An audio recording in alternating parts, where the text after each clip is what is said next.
നമ്മൾ എന്ത് വേസ്റ്റ് ആയിട്ട് പറമ്പിലുള്ളോ അതിനെയൊക്കെ പൊടിച്ചിട്ട് നമ്മൾ വളാക്കി മാറ്റണം. ഇതിലേക്ക് പിന്നെ നമ്മൾ ചെയ്യുന്നത് എന്താ വെച്ചാൽ, ഈ പൊടിച്ചതിന് ശേഷം ബയോഗ്യാസിന്റെ സ്ലറി ഇതിലേക്ക് ഒഴിക്കും.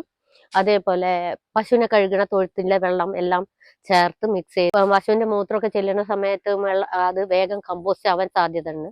പിന്നെ കൂടാതെ സൊല്യൂഷൻ ചേർക്കും.